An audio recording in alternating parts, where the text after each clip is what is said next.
Alright, so sa mga kabigs, panibawang araw, panibawang pag-asa, panibawang vlog na naman tayo mga kabigs. Alright. So for today's video mga kabigs ay nandito nga pala tayo sa bundok-bundok bahagi ng Sirio Osmeña. So itong lugar na ito mga kabigs ay Sirio Osmeña na. So itong kinatatayuan natin ngayon ay ito yung lugar na ito yung pasyalan na tinatawag na Hardin. Right. So tingnan natin kung ano yung nandito sa hardin mga kids. So ngayon ay umulan. So nandito lang tayo sa taas ng coffee shop. Kasi itong kinatatayuan natin ay coffee shop to sa baba mga kids. So tingnan natin ang paligid mga kids. So dito sa taas mga kids, ito yung rooftop na coffee shop ng Hardin. Coffee shop.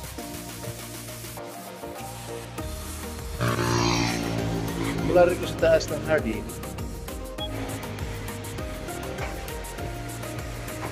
makikita mo yung daan papuntang Sirio Osmeña yan mga kinis.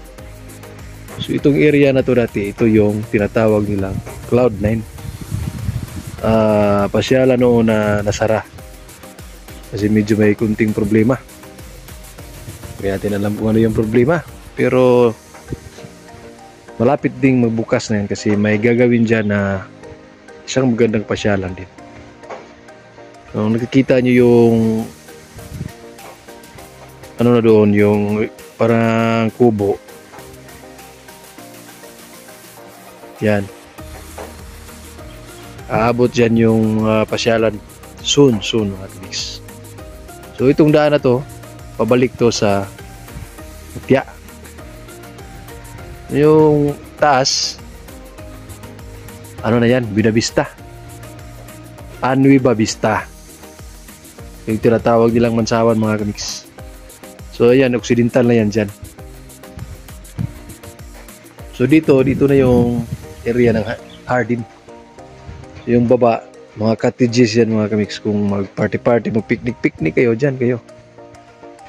Yan yung mga cottages ng Hardin. Saka ito naman siya, yan siya. Yan yung pang-overnight na cottage. May kwarto, may aircon na yan, at saka may CR na. Sarap yung pagtulog mo. Ito yung isa. Medyo maliit yan. Ang kagandahan itong isa, ito siya. Parang may viewing deck pa. Yun o, ikita mo yung viewing deck niya. So soon papasukin natin yan. So yun naman yun, hindi pa tapos. Hindi pa yan siya tapos.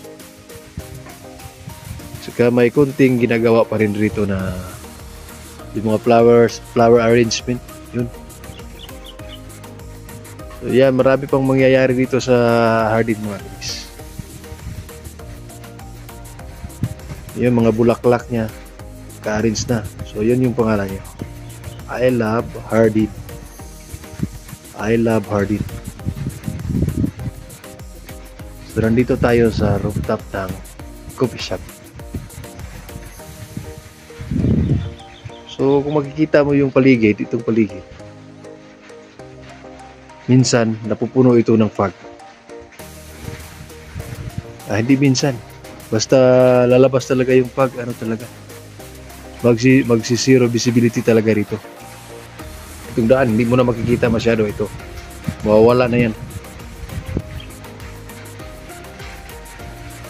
So yung bundok na yan dyan, sa Sirio Osmeña na yan. Pero itong kinatatayuan natin, ito siya, dito. Itong Hardin mismo ay Sirio Osmeña na. Mga bundok dyan, mga bundok. Sirio Osmeña na yan mga kaniks. Doon sa baba, marami pang mga pasyalan doon. Pero yung ano natin, dito tayo sa Hardin. Hardin, alright. So marami pang tayo ng mga ganyan mga kaniks, mga cottages. Ito pa yung nakatayo ngayon. May daan dyan, may daan. ginagawa ng daan papunta doon. So may gagawin dyan. So, abangan natin yung mga mangyayari dyan, anong lalabas dyan. Dito sa kabila mga kamiks, doon sa kabila, flower arrangement. Ang ganda ng mga bulaklak. So dyan naman sa baba, yan yung kainan, kantin. So ang lamig talaga ng panahon dito. Kakaiba talaga yung lamig. So ngayon ay hindi tayo nakapagdala ng jacket, kaya dito biginaw tayo mga guys. So ito binakod. Ayun no, nabulol na tayo. Binakod yan mga kamiks para sa security ng Hardin. So yun, nilinis yun. Siguro may gagawin doon na may gagawin doon. So may ano din dito, may camping site. Under din ng Hardin mga kamiks. Parang doon yata yung camping site. Doon banda. Camping site. Tingnan natin. I-zoom natin. Diyan. Camping site. So ang ganda ng camping site. So kung mag-ano ka dyan, magre-renta ka lang ng, magbabayad ka lang ng, magkano yun? 100, 100 ba yun? 200 ba yun? Isang gabi pag gusto mong mag-overnight dyan. Barkadahan, pamilya, ganyan. So ayos talaga dito. At saka pag nagugutom ka, may kantin naman. So umulan mga kamiksaya, hindi tayo makababa. Abangan yung susunod nating update dito sa Hardin. Abangan natin yung susunod na update at ipapakita natin sa inyo yung kagandahan ng Hardin.